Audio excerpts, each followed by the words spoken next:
1 in 4 people in the United States lives with a mental illness, this according to health officials. And for their loved ones who are just trying to get them help, the struggle can be overwhelming. Tonight, one local family is sharing their very personal story with CBS 8's Richard Allen to help others facing similar challenges understand that they are not alone.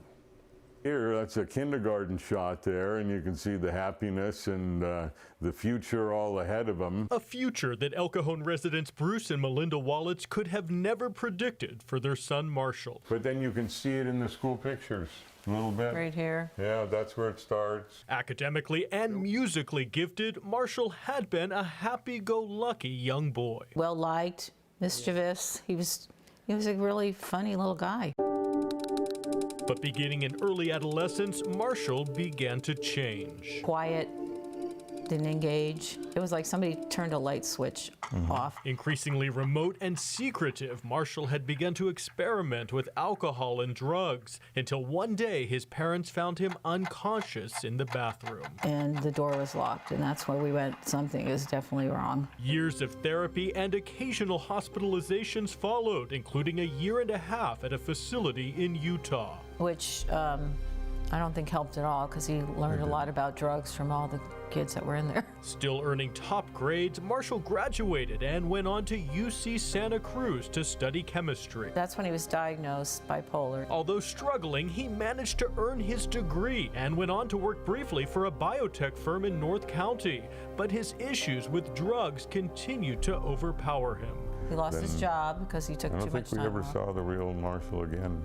No. Bruce and Melinda, both retired school teachers, say that their son's behavior turned increasingly violent. Coming off of whatever drug he was on, crazy.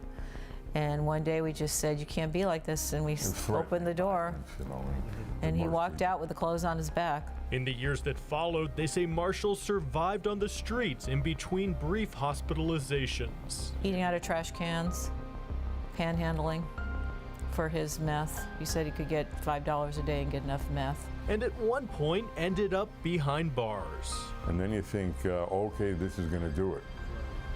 And that was it. He 9 months just in went a jail, right back out and got high, came to the door looking for clothes, and took off again. It would be 14 more months before Bruce and Melinda got any news of their son last December during a cold snap. Well, he was found with an overdose in the puddle. He probably would have died if he'd been there 12 more hours. Essentially dead. Suffering from hypothermia and his kidneys failing. Bleeding in the intestine, and his foot got paralyzed. Neuropathy, we think. He's in a wheelchair now. Marshall spent weeks at UC San Diego Medical Center in Hillcrest before transferring to a skilled nursing facility and agreeing to enter rehab. This is the farthest we've gotten. This is the farthest we've ever got. Yeah. The first time that he said yes to treatment. And while they are cautiously hopeful, the Walletses feel it's important to share their story. Other people get some hope out of knowing other people are going through this and surviving it, and maybe they can, do the same thing. It's like having a person die, but they're still alive. They're calling for more mental health resources, including additional beds for treatment and less time-consuming red tape in trying to seek help for loved ones. There are obstacles to any homeless person that wants to get help.